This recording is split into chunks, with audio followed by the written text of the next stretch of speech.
Okay, welcome back to another episode of Steve Jackson's Sorcery. Let's keep going. Let's head for the town. Let's go all the way around. I wonder if it... Yeah, there we go. Ha!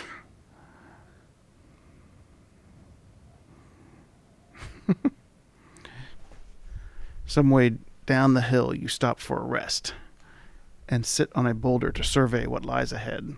The path leads downwards, and at its foot, cradled between three peaks, is a village, and quite a large one at that. Behind you, the sun is falling rapidly into the hills. It will be night soon. The village looks like a good place to stop. You hop down from the boulder and make your way forward when an overhanging branch touches your face and you hear a lively chirping. You quickly turn around. Hovering by your shoulder is a small creature the size of a bird. It is childlike, but very thin, with green skin, and it flits around you on transparent wings. It seems friendly enough. It even lands on your shoulder, its tiny clawed toes pinching slightly.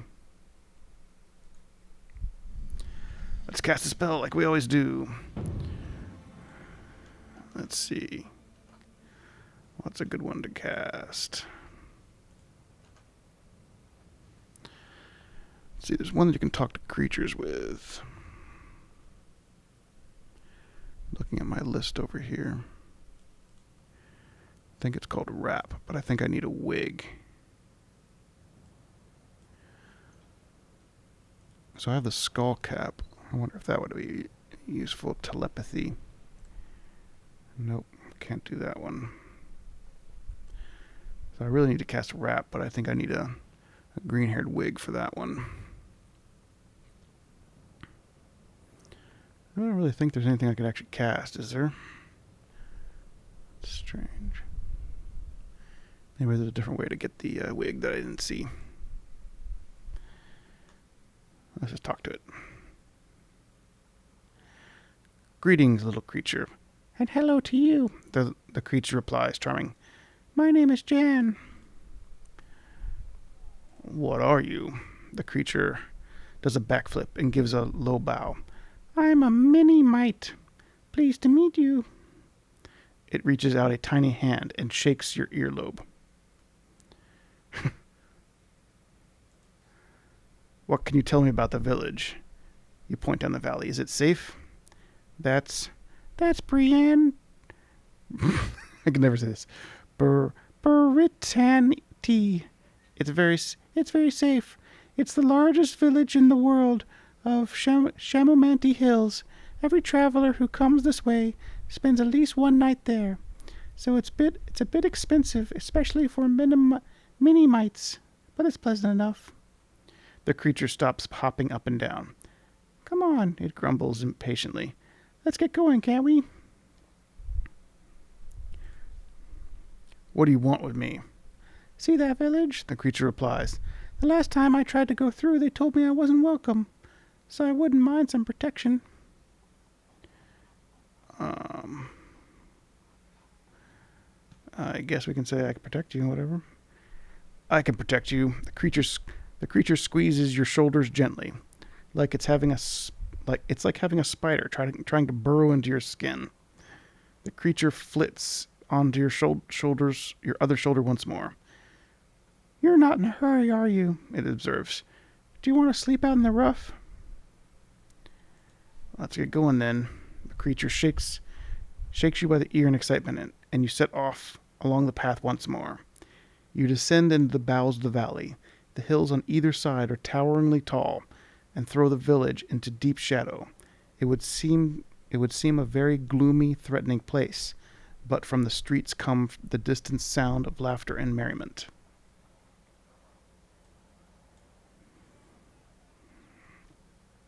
You continue along the path. The sound of festivities grow louder. It's almost spooky here in the shade of the valley, and after so long on the dire road. The people in the village seem to be enjoying themselves. See, the mini-mite on your shoulders remarks. I told you it was a happy place. Jan, what's going on here? Are they bewitched? Jan shakes his head. No, if it were magic, believe me, I'd know. This is the Festival of the Young. It's where they kill all the little kids. What's that? Well, take a look. Jan waves a little hand around the village. The idea is that once a year, the children are allowed the freedom of the village. It is a time for great fun and lots of pranks. It quickly becomes obvious what he means. You pass the first few buildings, where you find a number of children sitting on the street and drinking ale from deep mugs. Further on, a young boy is holding an old woman over his knee and is spanking her. On the other side of the street, a group of boys is fighting outside a hut with a sign that reads Glandragor's Tavern. It is all complete mayhem. Should we rescue her? Probably not. You stride over to the boy, intending to rescue the woman, but at the sight of your manner and sword, the boy puts her down and gets to his feet. And what are you about? He has a really deep voice. I'm the leader of this village for today, and I say, get to bed. You laugh at the boy. He is quite clearly enraged. Let's run up a hollering cry. Suddenly, there are 100 children around you, and not all beggars, but well-fed, armed with sticks and pitchforks. Jan is making a hissing noise in your ear. Better run for it. We should just fight and see what happens. We're just going to die. You raise your sword and smack the children away as best you can without injuring them. But there are too many. After a few minutes, they have you. 5 holding your arms and 10 holding your legs. Jan flitters up into the air, hovering above the fray. The group, hollering and cheering, carry you out of town and dump you into the grass, pausing only to relieve you of your gold purse. They race back to the village. One cries, "Drinks are on me." So much for that dump. That was a really bad idea.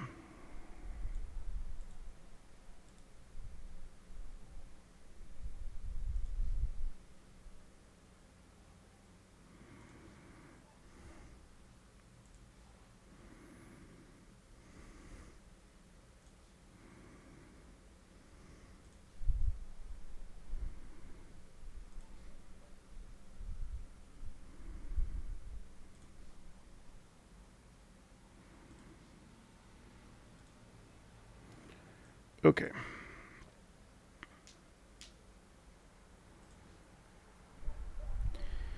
You pass the first few buildings. All right, we already saw that one. Leave her.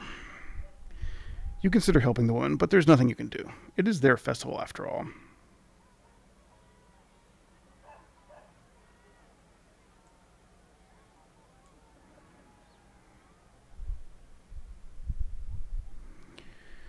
Behind the bar is a thick-set man.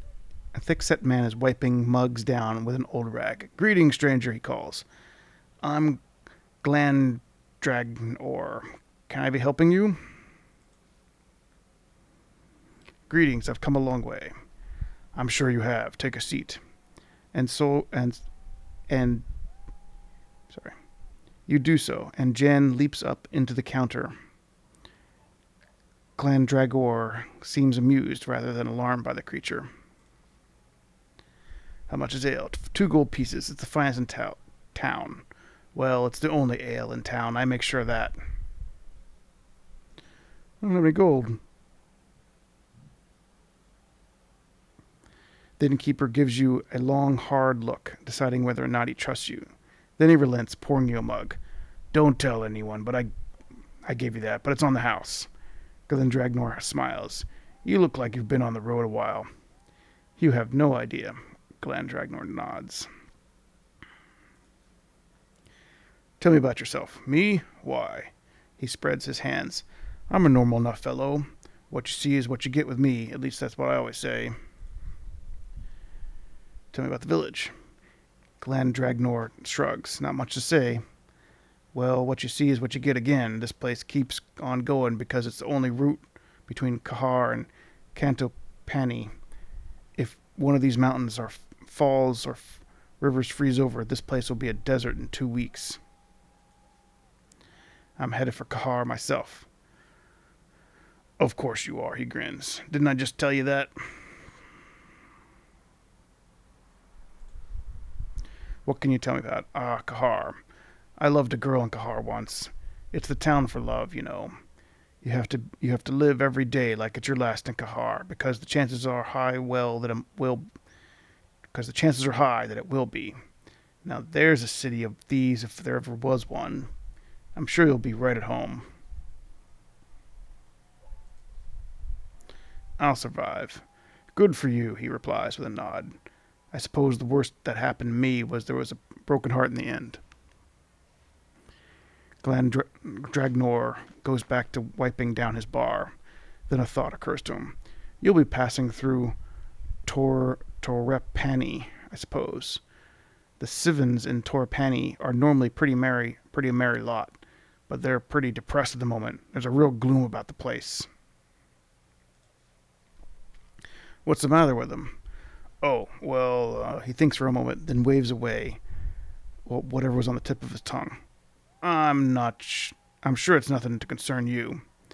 From the counter, Jan issues a loud burp. He's been sipping ale from the puddles on the bar top and is now quite drunk. You poke the little creature who clambers boozily up your finger, but then topples off onto the floor. Leave him there if you like, Clan Dragnor says. I'll pick him up and put him in a mug. But you don't quite manage it. At the last moment, Jan rouses himself and flies wobblingly back onto your shoulder. I love you, he whispers into your ear. Great.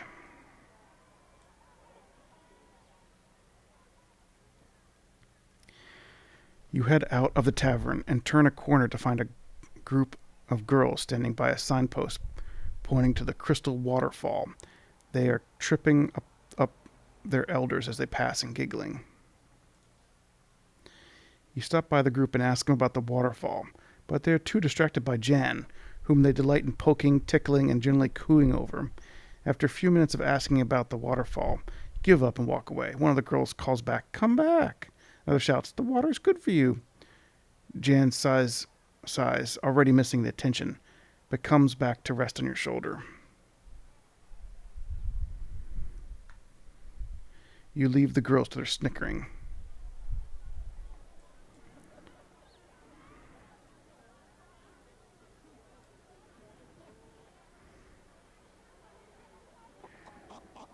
So is there a way to tell what time of day it is? I don't know if there really is. Let's see, I rested. If I remember right, I rested kind of pretty far away over here, I think.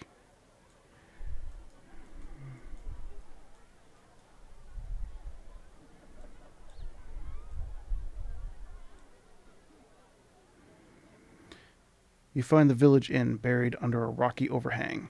The proprietor stands in the doorway, a formidable young girl armed with a baker's paddle. What do you want? She squeaks at you.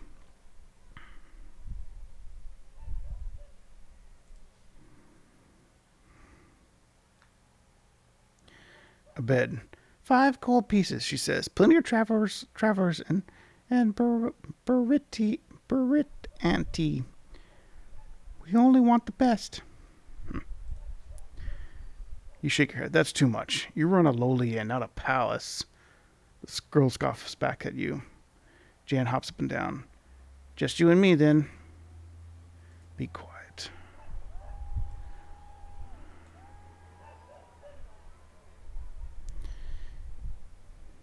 You make your way out of the village and stand into a stand of tall, dry trees under the overhang of one of the cruel mountainsides. Between curling roots, you find a small place to settle down to rest. Jan perches a little way above a knot and is quickly asleep. You were tired enough to follow suit, but you are hungry from having not eaten. You pull out some of your possessions and eat quickly. The night's darkness draws in around you. In the distance, you hear screams and whoops from the village that slowly fade. You feel lonely, distant from such revelry. You rest your head into your backpack and close your eyes. Perhaps a few hours pass when you are suddenly awoke and aware of the shadow moving between the tree trunks. It turns as it sniffs the air. A wolfhound.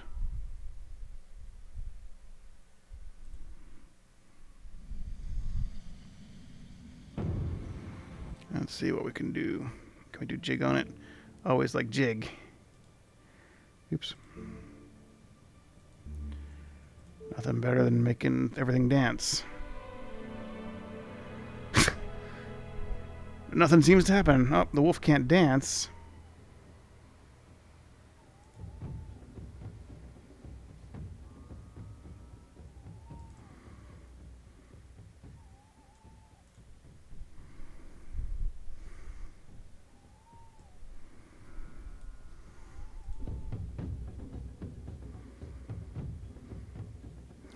The wolfhound crouches low and springs for your throat.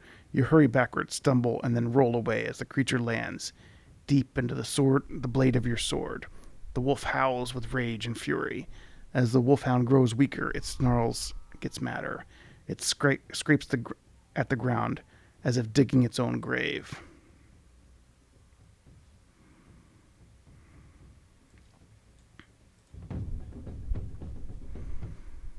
Whack. You draw the back of your blade for a strong blow as the creature rushes forward, spittle flying. You wait for a moment, another, and then swing, bringing all your strength to bear on the creature's hide. As the wolfhound weakly opens its jaw to bite, you plunge your blade between its teeth, all the way down its throat. The wolfhound howls, gurgling blood-soaked sound, and then it dies.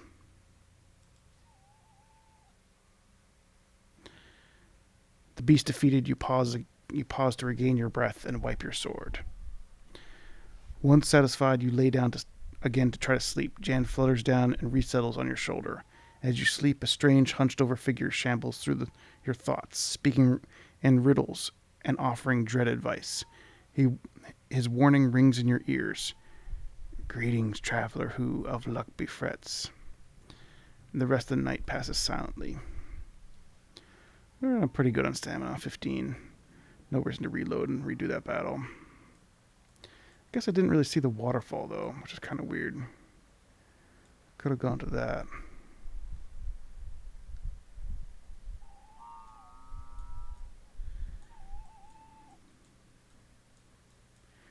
Yeah, let's just keep going.